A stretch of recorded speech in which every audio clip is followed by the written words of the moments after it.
प्रस्तुत हूँ आप सबके सामने। आज इनकी कुंडली लेकर के आया हूँ। इनका नाम योगेश है। ये हैं महासमंद, छत्तीसगढ़, और इनके पिता हैं, शायद इन्होंने इनकी कुंडली भेजी है। शुरू करते हैं आज का कार्यक्रम। कहीं नहीं जाना है, बिल्कुल बन के रहिएगा। मेष लग्न के लोग स्वार्थी नहीं होते, मेहनती होते हैं, पराक्रमी होते हैं, बलिष्ठ होते हैं, तिकड़मी होते हैं और रिस्पॉन्सिबल होते हैं। अपनी जिम्मेदारी बहुत अच्छे तरीके से निभाना चाहते हैं।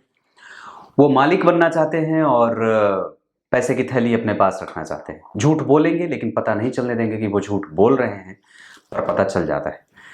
कई बार गलती बार बार वही करेंगे, पर फिर भी वो हार नहीं मानते। मेष लग्न की स्थिति और लग्न के अधिपति मंगल लग्न को देखेंगे, शुक्र के साथ बैठे हैं तो व्यक्ति व्यापारिक दृष्टिकोण से बहुत अच्छा होता है। वैसे इनकी कुंडली में गुरु जो है वो तुला के न होकर के मकर के हैं, दशम भाव में।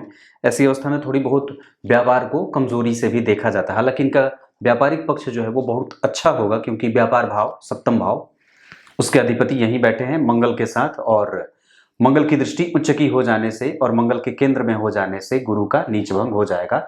भाग्य भाव बहुत ही सुंदर बना है, क्योंकि धनु राशि बनी है जिसके अधिपति गुरु जो है वो नीच के तो है, पर कोई बड़ी बात बुरी नहीं है, क्योंकि दोनों आगे पीछे धर्म और कर्म भाव को संभाल रहे हैं। अच्छा है।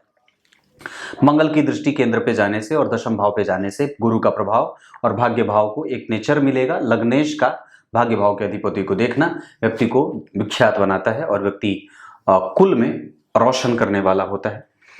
एक बड़ी अच्छी बात इनकी कुंडली में मैं ये देख रहा हूं कि आप जब गौर करेंगे तो ये जो स्थिति बनी है, चंद्रमा जो यहाँ के अधिपति हैं कर्क राशि और बैठे हैं यहाँ, और उस पे राहु की दृष्टि है होने से माता के स्वास्थ्य में कमजोरी होती है और व्यक्ति का मन भ्रमित सा रहता है।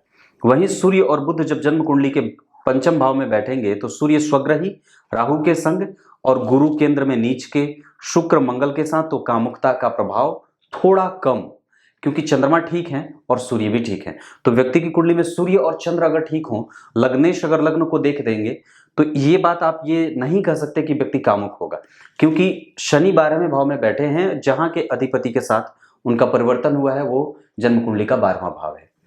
तो अब जरा विचार करिए कि आप लोग, कई बार ऐसा होता है कि मंगल शुक्र के साथ बैठ गए तो व्यक्ति कामुक हो जाएगा। ऐसा नहीं है। हमें ये बिल्कुल भी भरोसे के साथ नहीं करना चाहिए, क्योंकि वस्तुतः उसके जीवन में बहुत लोग आएंगे, पर ऐसा नहीं है कि वो ऐसा हो जाएगा। अब इस बात का निर्णय हमें इस बात पे लेना चाहिए कि चंद्रमा और सूर्य की स्थिति कैसी बन रही है कुंडली में। तो सूर्य जो है वो डिग्री में 24 डिग्री के, चंद्रमा 0 डिग्री के। अब मैंने ये बात यहां पे कही कि नहीं, ऐसा नहीं हो सकता।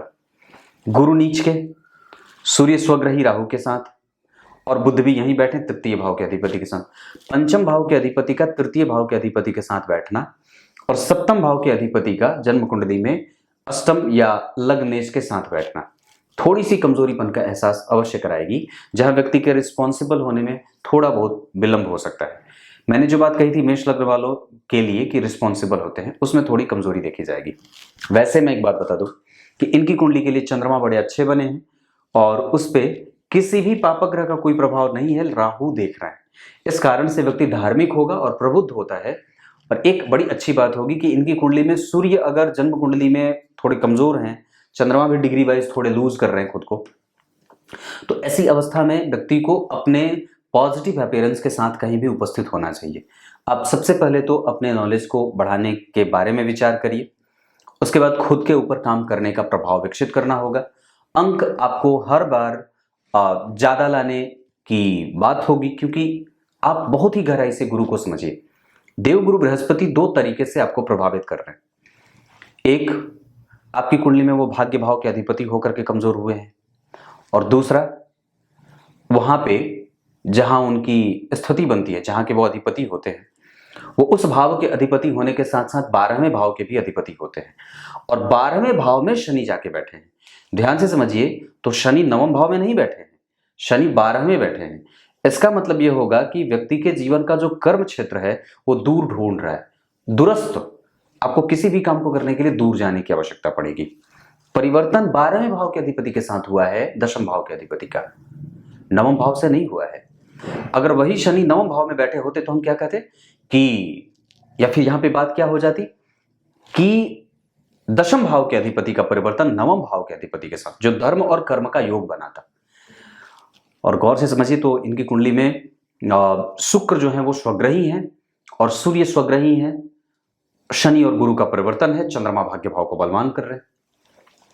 लेकिन गुरु यहां पे किस तरीके से कमजोर हो रहा है, दरअसल इस बात पे अगर ध्यान से समझें तो नीच होने के कारण, गुरु का नीच भंग है, ये दूसरे नंबर पे बात, वो सेकेंडरी मैटर करता है कि आपकी कुंडली में गुरु का नीच भंग। अगर खुद को खुश करना चाहते हैं ख्याली पुलाव पका करके, कई बार होता है गार्जियन बड़ा अच्छा सुनना चाहते हैं, तब आप ये कहेंगे कि गुरु का नीच भंग हुआ है। पर मैं इतनी बात कहूंगा कि चूंकि सूर्य राहु के साथ है, मृतप्राय है, चंद्रमा के पास बल थोड़ा कमजोर ही हो रहा है, उसके पास किसी शुभ ग्रह का कोई अंक मिल नहीं रहा है, गुरु से वो ओझल हो रहे हैं और सूर्य चंद्रमा थोड़े प्रभावित, तो अंक अब आपको पाने के लिए कई बार मशक्कत ज्यादा करनी पड़ेगी और छोटे छोटे अंकों से आप छटेंगे, क्योंकि आपको हर बार 10 नंबर पाने के लिए 15 के बराबर मेहनत करनी पड़ेगी। इन्होंने लिखा भी है कि हर एक काम को करने में बड़ी मशक्कत होती है और दूसरे नंबर पे व्यक्ति छोटे छोटे अंकों से छट जाता है। ऐसा है इसलिए ही होता है क्योंकि आपने ये बात देख ली है कि ऐसा काम ये गुरु के कारण हो रहा है, क्योंकि कर्म क्षेत्र तो निर्बल हुआ ना, निर्बल इसलिए क्योंकि अलग बात है कि आपकी कुंडली में मंगल उस भाव को देख रहा है, परंतु दशम भाव के अधिपति का 12वें भाव में जाना और 12वें भाव के अधिपति का दशम में जाना, ये परिवर्तन बहुत अच्छा नहीं कहा जाएगा और दोनों ही दरअसल बहुत अच्छे भी नहीं होते। इस कुंडली में 12वें भाव के अधिपति होंगे तो थोड़े बहुत असामंजस्य और असमंजस की स्थिति लेके आएंगे और छोटे छोटे कामों में व्यक्ति को उलझा करके रखेंगे। उसको कई बार यही पता ना चले, दूसरा नुकसान गुरु के कमजोर होने का, कि मुझे जाना कहाँ है और कैसे रास्ता उठाना है या कैसे पग बढ़ाने की बात है, या फिर कंफ्यूजन वाले स्टेट में व्यक्ति ज्यादा चला जाता है। कई बार उसको जो पढ़ना है वो उस तरह पढ़ ही नहीं पाता, इस वजह से भी कई बार जो है वो अंक कमजोर हो जाते हैं। आप जब इनकी कुंडली में चंद्रमा को देखेंगे तो शुक्ल पक्ष के 9वीं तिथि के चंद्रमा शुभग्रह होते हैं। ये बहुत अच्छी बात है कि इनकी कुंडली में सरकारी नौकरी के योग बनेंगे।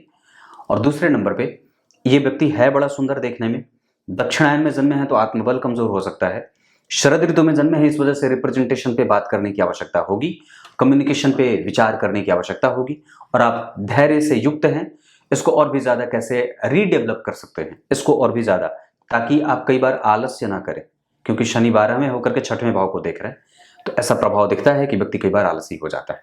विचार करने की बात है। बुधवार के जन्मे होने से आपकी बुद्धि लब्धि क्षमता बहुत अच्छी है, कई बार बहुत ज्यादा एक्सप्लेन कर देना, बुद्धिमान और तार्किक होकर के भी कई बार ओझल हो जाना, अपने एनर्जी का सही तरीके से सदुपयोग न कर पाना, गलत तरीके से उसका जो है वो लाभ उठा लेना या गलत तरीके से उसको इंप्लीमेंट कर देना, मतलब उसको और भी ज्यादा तराशने की आवश्यकता है, थोड़ा सा, बहुत ज्यादा नहीं, बस 25%, 25 पैसा। मूल नक्षत्र में भी जन्मे हैं भगवान, इस वजह से भी थोड़ी सी दिक्कत होती है, क्योंकि यहाँ पे आपको कई बार छोटी छोटी चीजों में आप उलझ जाते हैं। हालांकि होता बड़ा अच्छा है, जब एक बार निकल गए जीवन के भाग दौड़ भारी अवस्था से तो फिर आपको कोई पीछे मुड़ा नहीं सकता है और फिर आप आगे ही बढ़ेंगे। तो ये जो अवस्था है अभी केतु की दशा चल रही है, इस वजह से ये आपको अनुभव देना चाहता है, आपको सिखाना चाहता है और दरअसल आपसे कुछ काम एक्स्ट्रा करवा लेना चाहता है कम पैसों पे। ये वही दशा है, अभी चलेगी ये। प्रेमी हैं आप, कई बार अपनी से बड़े उम्र की महिलाएं ज्यादा अच्छी लगती हैं। बालवकरण, क्षत्रिय वर्ण और राक्षस गण के होने के कारण साहस तो आपको भरना ही होगा और आपके पास है भी। राहु और केतु की दशाएं आपके लिए अच्छी नहीं जाएंगी, थोड़े से राहु अच्छे जाएंगे पर केतु थोड़े परेशान करने वाले जा रहे हैं, इस वजह से ही अभी आप थोड़े चिंतित ज्यादा दिख रहे हैं। आपके पिताजी को मैं एक बात कहूंगा, खुद को शांत करिए और अगर आपके पास बल नहीं है तो कम से कम आप अपने पुत्र के पास जाकर के खुद को बलहीन साबित मत करिए, इससे आपके पुत्र का बल और भी कमजोर हो जाएगा, पक्की बात है। मैं आपसे ये बात कहता हूं और जितने भी गार्जियन मुझे जो देख रहे हैं कि कम से कम आप प्रेशर में, अभी थोड़े दिन पहले मेरी बात किसी झारखंड के किसी व्यक्ति से हो रही थी, उनके पुत्र की कुंडली 1993 की थी शायद, 93 या हाँ 93 ही ऐसा ही था। IAS में इस बार भी नहीं हुआ, पिछली बार भी नहीं हुआ था, उसके पिछली बार भी नहीं हुआ, तो क्या करूं। मैंने कहा कोई ऑप्शन ढूंढ लेना चाहिए और भी, क्योंकि उनकी कुंडली में और भी बहुत सारे योग बन रहे हैं जिस पर विचार करना चाहिए। अगर स्टेट PCS में भी हो जाए तो कर लेना चाहिए। पर वो क्या कहते हैं कि बेटा जो है वो यही कह के बैठा है कि मैं बनूंगा तो IAS ही बनूंगा, और चांस भी अब जो है वो एक बार बचा हुआ है, उसमें भी वो जो कोर्ट केस चल रहा है उसमें पता नहीं ऐसा कुछ बता रहे थे, मुझे तो याद भी नहीं है, ऐसा ही कुछ कहा था कि कोर्ट केस में वो मामला फंसा हुआ है जिससे उम्र बढ़ जाएगी या घट जाएगी, ऐसा कुछ बता रहे थे। मैंने कहा ये तो समझदारी भरी बात नहीं है, आपको वक्त के हिसाब से बदलना चाहिए। और निस्संदेह जो है वो उनसे ज़्यादा, उस बच्चे से ज़्यादा उनके पिता परेशान हैं। तो मैंने कहा कि अगर आप परेशान होंगे तो बच्चे का हाथ कांपेगा और वो लिख नहीं पाएगा परीक्षा में। इस वजह से खुद को बलवान बनाइए और उसको ये मतलब कम से कम ये बात तो है कि कम से कम वो अपने बारे में बहुत अच्छा सोच रहा है, अपने बारे में बहुत अच्छा वो जान रहा है, वो रिस्पॉन्सिबल है, जैसे कि मैंने पहले ही बात कही है। तो ये बात है, विलंबन ना करें, आलस्य ना करें। यहाँ के अधिपति यहाँ बैठे, थोड़ी बहुत परेशानी लाएंगे, ये एक सामान्य सी बात होगी। गणेश जी की पूजा, गणेश जी के मंत्रों का जप आपको करना चाहिए। वैसे आपकी कुंडली में बुध बड़े अच्छे हैं भगवान, और कम्युनिकेशन आपका अच्छा है, प्रतियोगिता का बल आपके पास है। चंद्रमा और बुध का कोई डायरेक्ट कॉम्बिनेशन नहीं है, मतलब ये दोनों बैठे तो वस्तुतः चौथे नवम पंचम में है, तो ये अच्छा हो जाएगा। इसका मतलब है कि व्यक्ति के पास डिसीजन मेकिंग कैपेसिटी बड़ी अच्छी है, बहुत अच्छी है। मतलब इसे कहा जा सकता है कि व्यक्ति ने जो निर्णय लिए हैं वो बिल्कुल सही है, वो गलत रास्ते पे नहीं है और बिल्कुल भी भटकेगा नहीं। सूर्य राहु के साथ है, इस वजह से पिता का हेडेक बढ़ता है और पिता का स्वास्थ्य कभी कभी प्रभाव परेशान करता है। माता पक्ष बहुत अच्छा है, माता का पक्ष बहुत बढ़िया रहेगा, उसमें कोई कमजोरी नहीं देख रहा हूं। अपने जन्म स्थान से पूर्व दिशा की तरफ बढ़िए। 4 तारीख आपके लिए अच्छी रहेगी, मंगलवार का दिन और रविवार का दिन आपके लिए अच्छा रहेगा।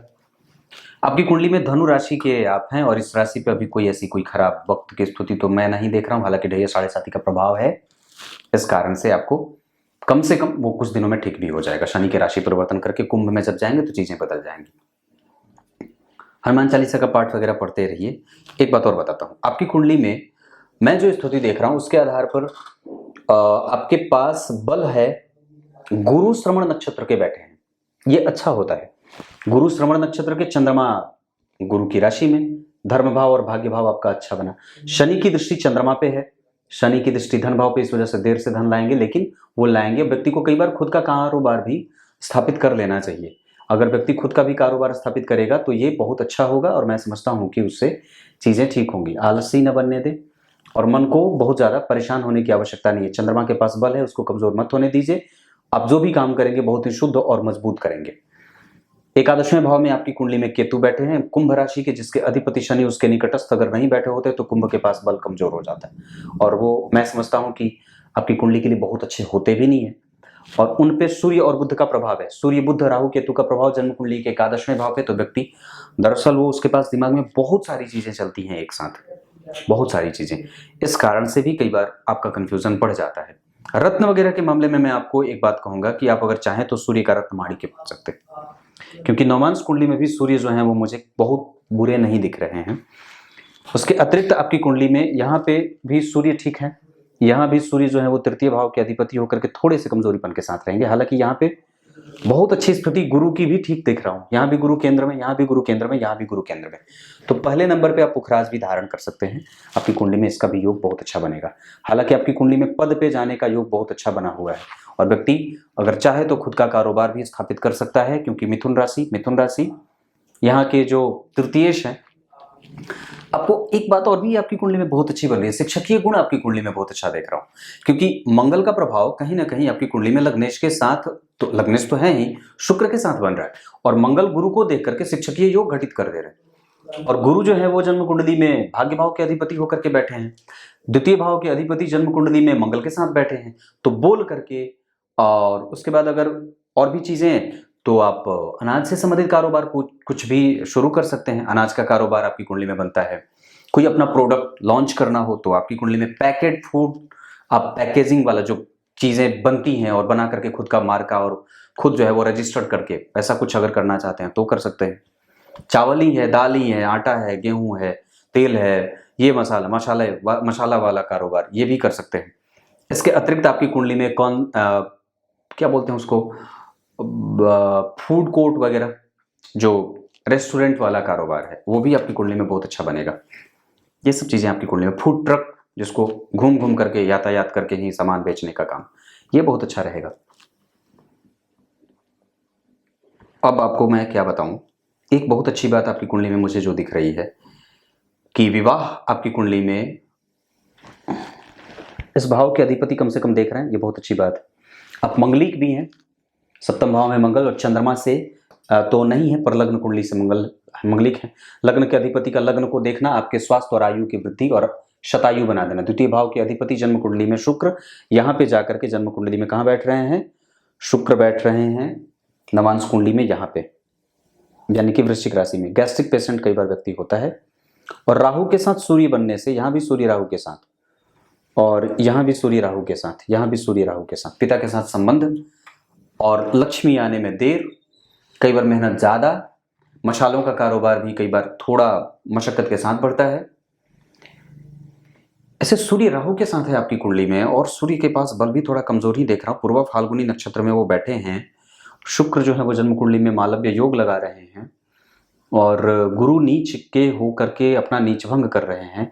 मैं सूर्य और राहु का संबंध बहुत अच्छा नहीं कहूँगा।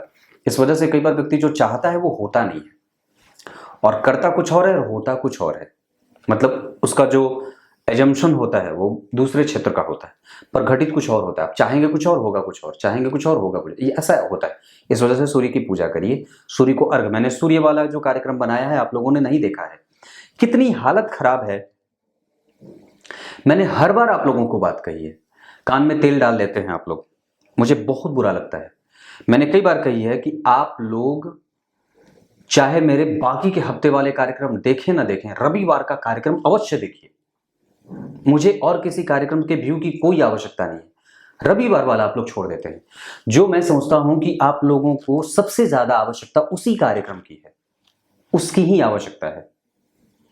और मैं आप लोगों को बताऊं कि अगर आप लोग मेरे सामने यहां बैठे होते तो सबको कम से कम मैं इतनी बात अवश्य कहता कि नहीं, ये ठीक नहीं है, आप लोग रविवार का कार्यक्रम देखिए। आज मैंने रविवार को देखा उसका, अगर वही कोई दूसरा कार्यक्रम बना देता हूं तो बहुत अच्छे व्यूज हो जाते हैं, पर अच्छी चीजें आप लोगों को अच्छी नहीं लगती हैं।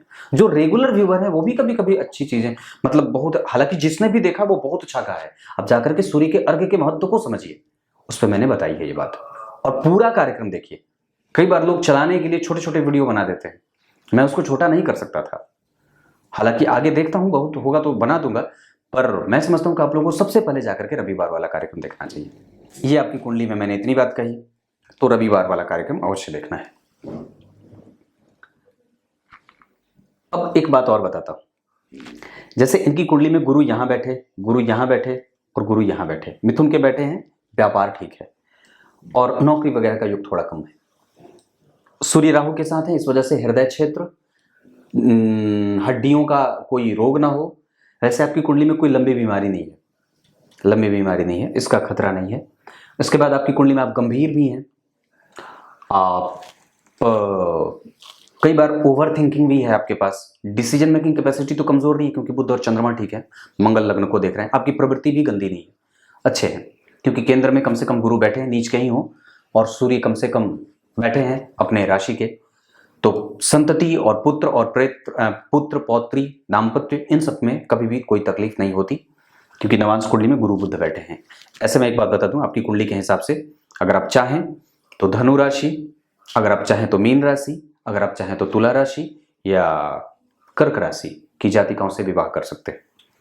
विवाह की दिशा आपकी कुंडली में पूर्व रहे या उत्तर रहे तो बहुत बढ़िया रहे। इसके अतिरिक्त आपकी कुंडली में मैं एक चीज और भी समझता हूं कि लग्न 7 डिग्री का बना है, जो बलवान हो रहा है, बढ़ रहा है, आगे की तरफ बढ़ रहा है। अश्विनी नक्षत्र के तीसरे चरण का ये जन्म होगा तो बुध इसके अधिपति हो जाएंगे नक्षत्र के चरण के, और बुध आपकी कुंडली में बहुत अच्छे होते नहीं। इस कारण से कि जन्म कुंडली में अश्विनी नक्षत्र में जन्मे लोग बड़े सुंदर होते हैं, बेहतरीन होते हैं, यशस्वी होते हैं, गुणकारी होते हैं, तार्किक होते हैं, बुद्धिमान होते हैं, रीजनेबल बात करते हैं और रेट उनकी बड़ी अच्छी होती है, प्रासंगिक होते हैं, बिल्कुल ही ऑथेंटिक होते हैं।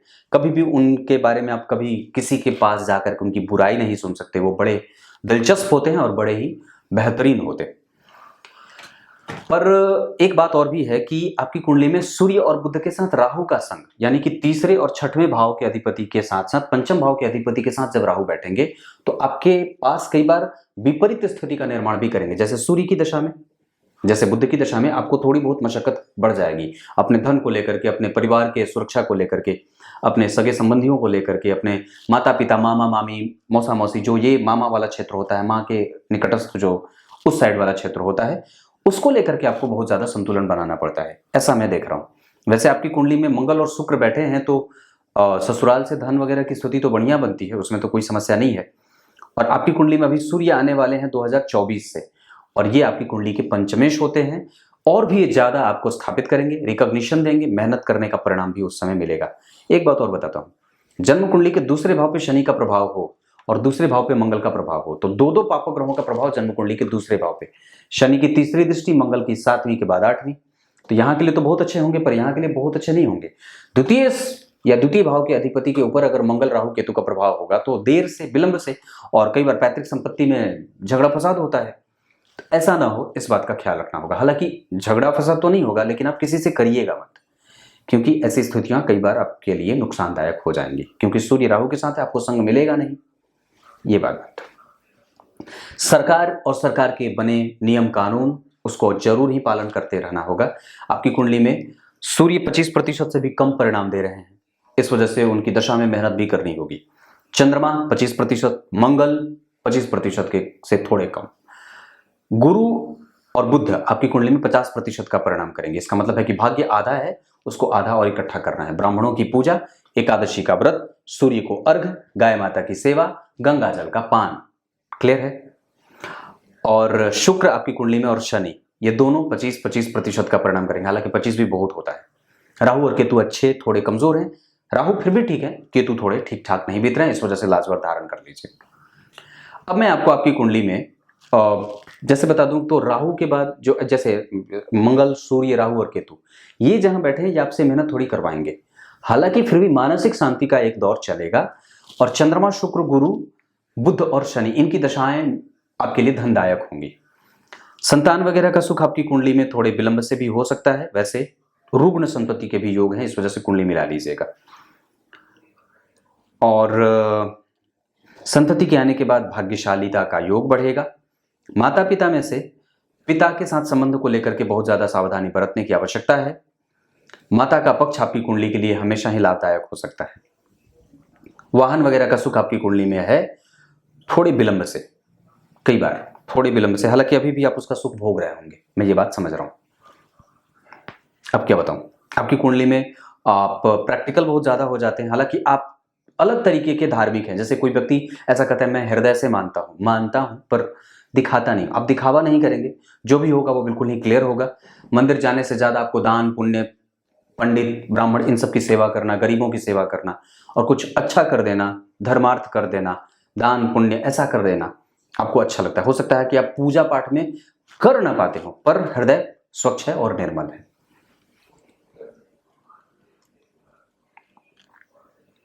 अब क्या बताऊं, नक्षत्र आपके लिए बहुत बढ़िया रहेगा। श्रवण, विशाखा, पूर्वा भाद्रपद, उत्तरा फाल्गुनी, उत्तराषाढ़ा, उत्तरा भाद्रपद। इसके अतिरिक्त आपकी कुंडली में नक्षत्र अश्विनी बहुत अच्छा रहे, भरणी तो नहीं कहूंगा लेकिन अश्विनी अच्छा है। पूर्वा भाद्रपद के बाद पूर्वाष, पुनर्वसु और पुष्य अच्छा रहे। दाम्पत्य खराब नहीं है, दाम्पत्य पत्नी अच्छी आएंगी, आप निसंकोच ये बात कह सकता हूं। धार्मिक होंगी, प्रबुद्ध होंगी और सत्य बोलने वाली होंगी, बुद्धिमान भी होंगी और समझदार भी होंगी। इसके बारे में बिल्कुल भी चिंता नहीं करने की आवश्यकता है। मैंने कहा पैकेज वाले फूड आपके लिए बहुत अच्छे होंगे, या फूड कोर्ट आप खोल सकते हैं, या कोई अपना ब्रांड लॉन्च कर सकते हैं खाने पीने के मामले में।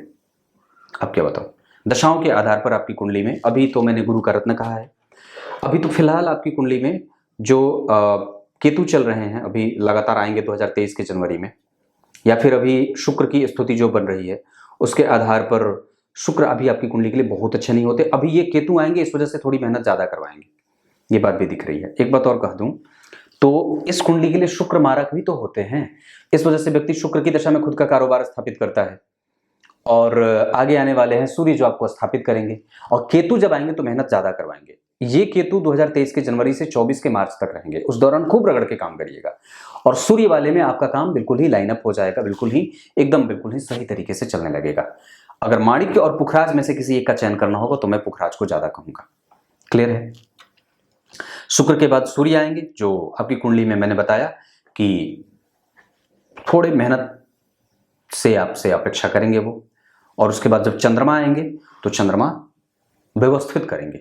विवाह वगैरह के योग भी आपकी कुंडली में अभी चल रहे हैं। शुक्र की दशा में विवाह होता है, सप्तमेश भी हैं और द्वितीयश भी हैं।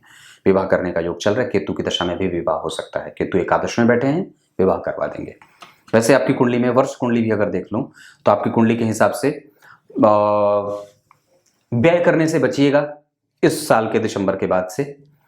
और बहुत सारी चीजें आपकी कुंडली में, जैसे क्रिएटिविटी आपकी बढ़ेगी, आप सोचेंगे बहुत अच्छा 1 वर्ष तक लगातार।